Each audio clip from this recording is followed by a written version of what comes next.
Horror कहानियाँ थी। खूनी गुड़िया। वो आवाज। आधी रात का वक्त हो चुका था। पड़ोस वाले घर से फिर से किसी बच्चे की रोने की आवाज सुनाई देने लगी और साथ में उसी घर में रहने वाली देवकी नाम की औरत की लोरी गाने की आवाज भी। ये आवाज सुनते ही राधिका डर से थर थर कांपने लगी। उसने जल्दी से गहरी नींद में सोए अपने पति केशव को जगाया। केशव उठो, देखो ना, फिर से किसी की लोरी गाने की आवाज आ रही है बाजू वाले घर से। क्या हुआ राधिका, क्यों परेशान हो रही हो? अरे कोई आवाज नहीं आ रही यार। लेकिन अभी बस 2 मिनट पहले तो देव की लोरी गा रही थी और एक बच्चा रो रहा था। अरे कोई मूवी देख रहा होगा, उसकी आवाज होगी। देवकी और उसके पति मोनिश ने बताया ना कि उनके बच्चे नहीं होते। उस घर में कोई बच्चा नहीं है। अब ना तुम भी सो जाओ और मुझे भी सोने दो। लेकिन अभी बस 2 मिनट पहले तो देव की लोरी गा रही थी और एक बच्चा रो रहा था। राधिका हैरान थी कि आवाज सिर्फ उसे ही सुनाई क्यों देती थी। लेकिन जब उसके पति केशव ने उसकी बात नहीं सुनी तो वो सोने की कोशिश करने लगी। लेकिन राधिका के कानों में किसी छोटी बच्ची के हंसने की आवाज गूंजने लगी। राधिका बुरी तरह से डर गई थी। अगली सुबह मैं दुकान जा रहा हूँ, आज माल खत्म हो रहा है दुकान में। इन दिनों पता नहीं क्यों लोग जमकर खिलौने खरीद रहे हैं। आज बड़े बाजार जाकर सारे खिलौने ले आता हूँ। आप रात होने से पहले आ जाएंगे ना? लगता है तुम देवकी से अभी तक डरी हुई हो। अच्छा ठीक है, देखो घर के पीछे वाली गैलरी में मत जाना, क्योंकि वहां से तुम्हें अक्सर देवकी नजर आती है और तुम ना फिर डर जाती हो। ठीक है केशव, मैं आज उधर जाऊंगी ही नहीं। जब भी उधर देखती हूँ कुछ डरावना ही नजर आता है। केशव दुकान चला जाता है। तभी अचानक राधिका को याद आता है कि घर की गैलरी में उसने कुछ कपड़े सुखाए थे। डरते हुए वो वहां जाती है। दूसरी तरफ देवकी की गैलरी नजर आती थी। राधिका जैसे ही कपड़े लेकर वापस आने को पलटती है, उसकी नजर सामने देवकी की गैलरी में पड़ी। वहां एक 4 साल की बच्ची खड़ी होकर उसे घूर रही थी। हे भगवान, ये कौन है? कौन है ये? मैं इससे पूछूं कि इसका नाम क्या है? हाँ, पूछ लेती हूँ, फिर केशव को बताऊंगी। वो मेरी बात पे भरोसा नहीं करते ना। बेटा, कौन हो तुम? हाँ, तुम्हारा नाम क्या है? गुड़िया। तभी अचानक वहां पर देवकी आती है और वो बच्ची गायब हो जाती है। क्या हुआ? आप किससे बात कर रही थी? वो यहाँ पे मैंने एक लड़की को देखा था। वो कौन थी? कहाँ गई वो अभी? कौन लड़की? मैंने कहा ना, मेरे घर में कोई बच्चा नहीं है। मैंने देखा था, वो यही थी। वो आपके पीछे कौन है? राधिका को फील होता है कि किसी ने उसे धीरे से पुकारा, आंटी। राधिका पलट कर देखती है तो वहां वो छोटी बच्ची खड़ी थी। राधिका चीख कर बेहोश हो जाती है। जब उसकी आंख खुलती है तो केशव उसके पास खड़ा था। क्या हुआ राधिका? राधिका, होश में आओ।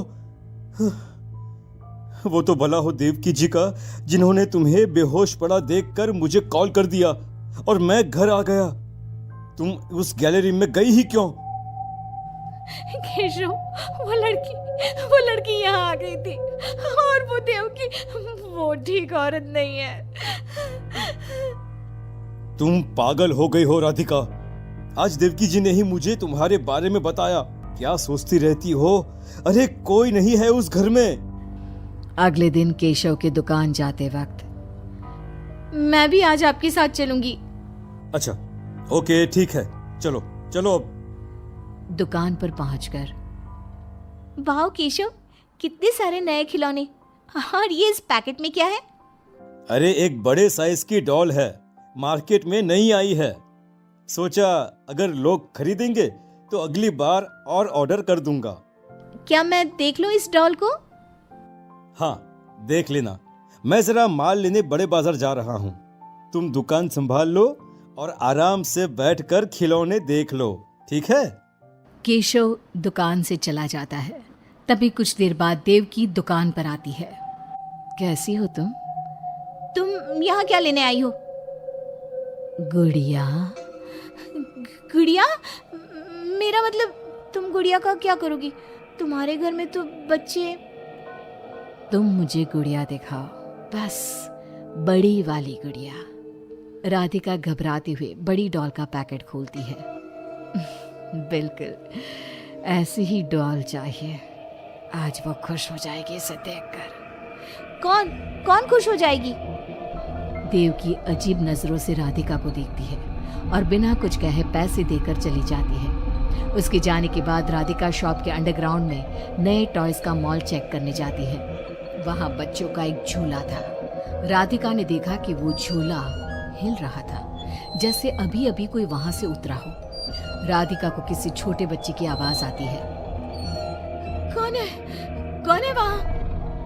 वही छोटी लड़की जो देविका के घर दिखी थी, राधिका के सामने आ जाती है। आंटी, मुझे गुड़िया चाहिए, वो बड़ी वाली। मेरे पास कोई गुड़िया उड़िया नहीं है। बड़ी गुड़िया चाहिए, मुझे दे दो, नहीं तो मैं ये सारे खिलौने जिंदा कर दूंगी और फिर वो आपको मार डालेंगे। कौन हो तुम? मैंने कहा ना नहीं है मेरे पास बड़ी गुड़िया। अभी तो थी ना, कहाँ गई? वो देवकी ले गई अपने साथ। अभी जाओ और मेरी गुड़िया लेकर आओ, वरना। उस छोटी लड़की के नाखून बड़े हो जाते हैं और पैर उल्टे। वो बहुत ही खौफनाक दिखने लगती है। नहीं देखो, मैं अभी जाकर तुम्हारी गुड़िया लाती हूँ।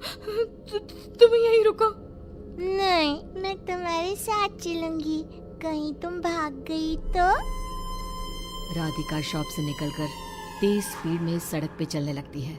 उसने पलट के देखा तो वो लड़की साए की तरह उसका पीछा कर रही थी। राधिका देवकी के घर पहुंचती है। दरवाजा खुला था। राधिका अंदर गई, वहां कोई नजर नहीं आया, बस सामने वो गुड़िया रखी थी। राधिका चुपचाप गुड़िया को उठा के वहां से आने लगती है। पीछे से आवाज आती है, रुको, ये क्या कर रही हो? मेरी गुड़िया कहाँ ले जा रही हो? देखो देवकी, ये गुड़िया मुझे ले जाने दो, वरना वो लड़की। ओह, तो उसने तुम्हें डराया। उसे तो मैं बुलाती हूँ। गुड़िया, जरा यहाँ आना बेटा। मम्मा, क्या हुआ? मेरी लाडो गुड़िया को बहुत पसंद है। देखो ना, 10 साल की हो गई, अब तक डॉल से खेलती है। ये तो वही लड़की है, और ये 10 साल की नहीं 5 साल की है। हाँ, लेकिन जब उस कार एक्सीडेंट में मर गई तब 5 की थी, अब तो 10 की हो गई है ना। मतलब ये मेरी बेटी है और मरने के बाद भी मेरे साथ है। इसे ना लोरी सुन के ही नींद आती है और डॉल्स इसे बहुत पसंद है। राधिका बुरी तरह से घबरा के भागती है। भागते भागते मेन रोड पे आ जाती है। वहीं उसका एक्सीडेंट होता है और उसकी मौत हो जाती है। मगर राधिका की मौत के बाद केशव को पास वाले घर से बच्चे के रोने और लोरी गाने की आवाज सुनाई देने लगती है।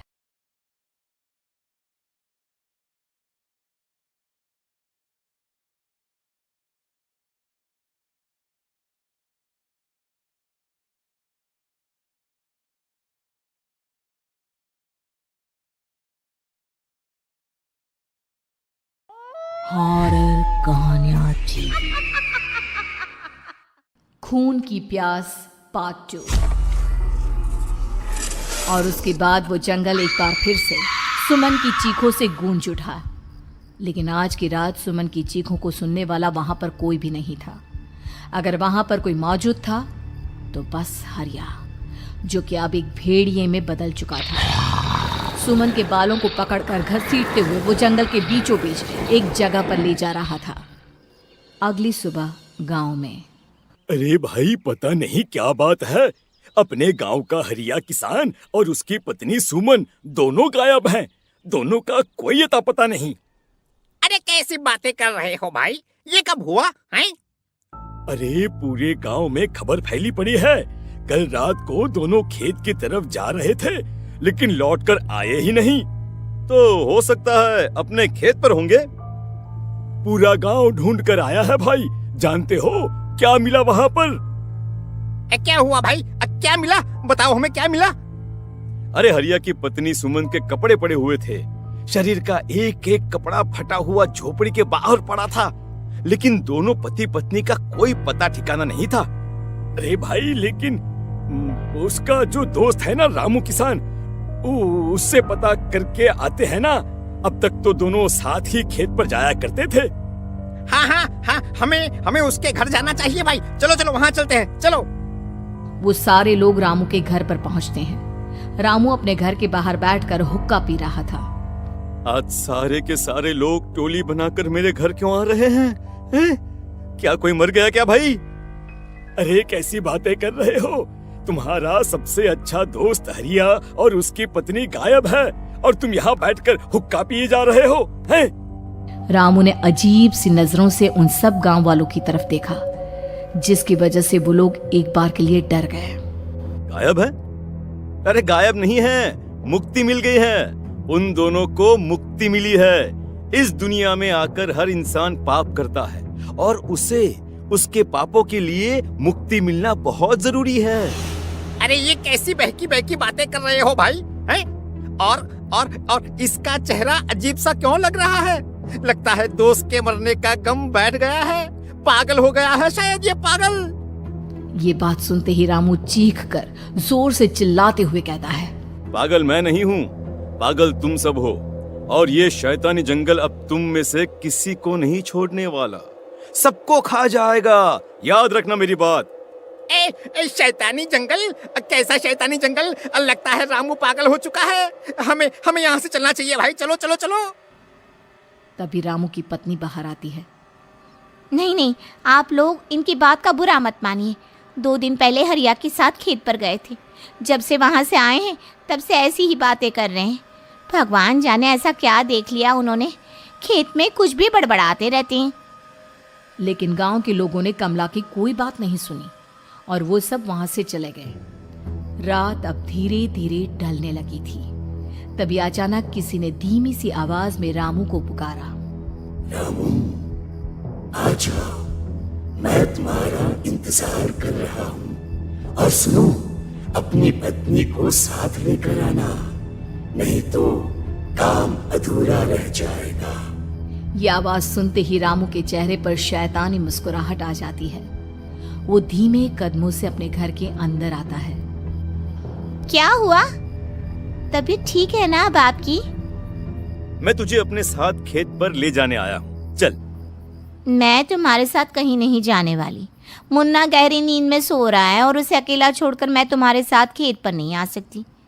वैसे भी तुम्हारे उन खेतों में भगवान जाने कौन सा राक्षस घूम रहा है, मुझे तो डर लगता है। रामू गुस्से में दांत पीसता अपनी झोपड़ी से बाहर आ जाता है और कमला गहरी नींद में अपने बच्चे के साथ सो जाती है।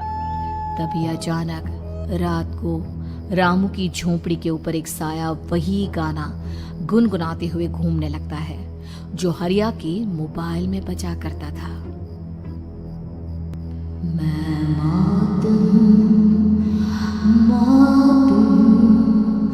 मौत जो पसरी है चारों ओर, जो आएगी कहीं से भी निगल जाएगी सबको।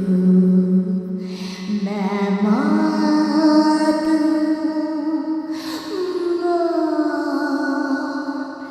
अब मैं छोड़ूंगी नहीं किसी को।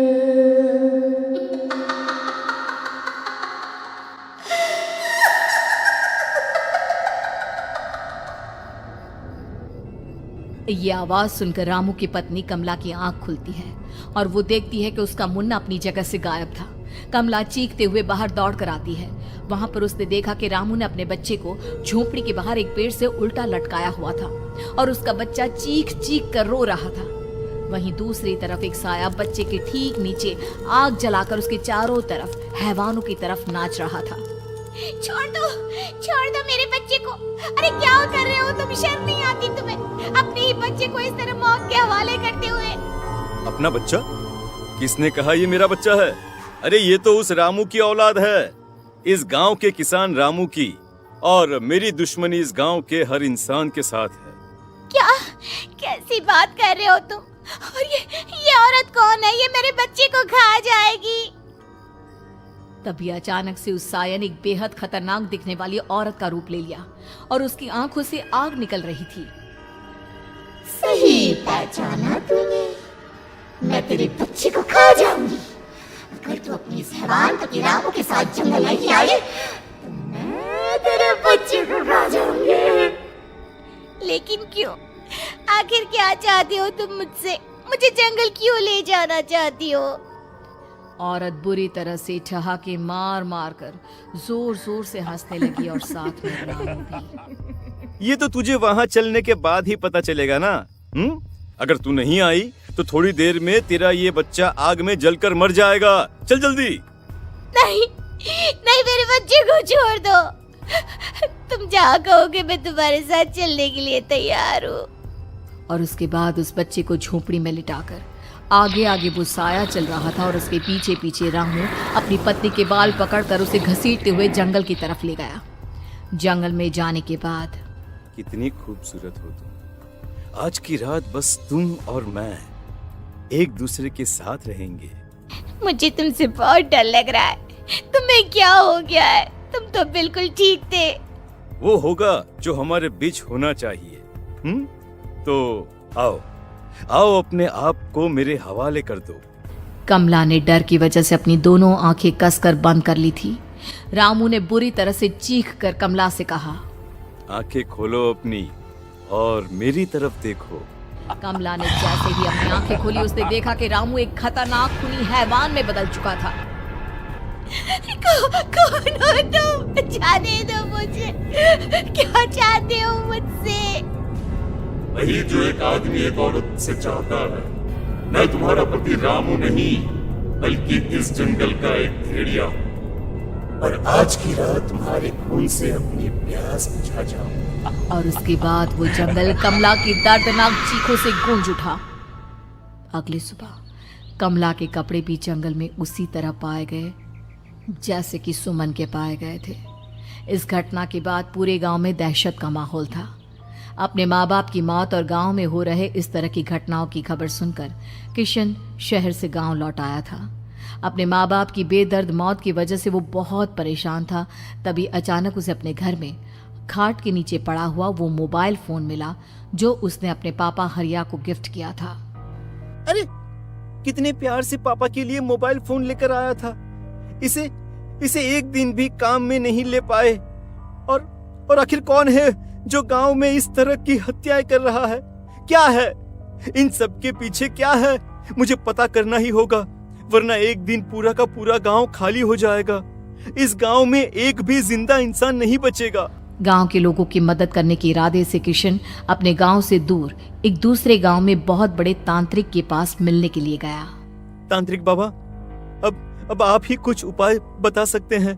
भगवान जाने हमारे गांव को किसकी नजर लग गई है। नजर नहीं लगी है, किसी ने तुम्हारे गांव को बद्दुआ दी है। किसी सताई हुई आत्मा का प्रकोप है और अब वो पूरे गांव में किसी को नहीं छोड़ेगी जब तक उसकी आत्मा को शांति नहीं मिल जाती। अरे लेकिन ऐसा कौन है बाबा? किसकी आत्मा है और कैसे मिलेगी उसे शांति? मौत है, मौत कहीं से भी आएगी और सबको निगल जाएगी। इससे बचने का सिर्फ एक ही उपाय है, लेकिन उस उपाय को करना आसान नहीं होगा। जो भी उस उपाय को करने की कोशिश करेगा उसकी जान जा सकती है। भले ही मेरी जान चली जाए, लेकिन मैं अपने गांव के लोगों की जान बचाने की पूरी कोशिश करूंगा बाबा। तो ठीक है, फिर अगली अमावस की रात जैसा मैं कहता हूँ वैसा ही करना। अमावस की रात तांत्रिक के बताए अनुसार किशन अपने साथ केरोसिन लेकर जंगल की तरफ चल पड़ा। उसके हाथ में देवी के मंदिर का सिंदूर भी था। किशन जंगल के बीचों बीच पहुंचा। ये देखकर उसकी आंखें फटी की फटी रह गई। वहां एक उबलते पानी का तालाब था और कई लोगों की लाश लटक रही थी। किशन के माँ बाप की लाश भी वहीं थी। माँ, बापू, क्या हो गया? ये क्या हो गया? तभी वहां पर एक औरत और आदमी आते हैं। उन्हें देखकर किशन चौंक जाता है। गोपाल काका, आपकी तो 5 साल पहले मौत हो गई थी। और निर्मला काकी, आप? हाँ, मौत तो हो गई थी, लेकिन तुम ये नहीं जानते कि हमारी मौत कैसे हुई थी। क्या क्या कहना चाहते हैं आप? कुछ नहीं, बस ये जान लो कि अब इस गांव में कोई जिंदा नहीं बचेगा। लेकिन क्यों काकी? क्योंकि 5 साल पहले इन गांव वालों ने मुझे डायन बताकर पत्थर मार मार के मार डाला। मेरी कोई गलती नहीं थी। गांव का एक बच्चा क्या लापता हुआ, सारा इल्जाम मेरी पत्नी पे डाल दिया। और जब मैंने निर्मला की जान बचाने की कोशिश की तो मुझे भी मार डाला। आपके साथ ये बहुत गलत हुआ काकी, लेकिन आप जो कर रहे हैं वो भी सही नहीं है ना? तुम यहाँ से चले जाओ, वरना तुम भी नहीं बचोगे। हमारी आत्मा पिछले 5 साल से मुक्ति के लिए भटक रही है। चले जाओ यहाँ से। मौका देखकर किशन सिंदूर उन दोनों के ऊपर डाल देता है। उनका शरीर जलने लगता है और वो भयानक तरीके से चिल्लाने लगते हैं। अगले ही पल किशन उनके ऊपर केरोसिन डाल देता है और वो दोनों जल जाते हैं। किशन अपने माँ बाप और दूसरी लाशों का अंतिम संस्कार करवाता है और अपने घर लौट आता है। लेकिन वो अभी भी इस बात से अनजान है कि मोबाइल अभी भी बज रहा था। मैं मौत हूँ।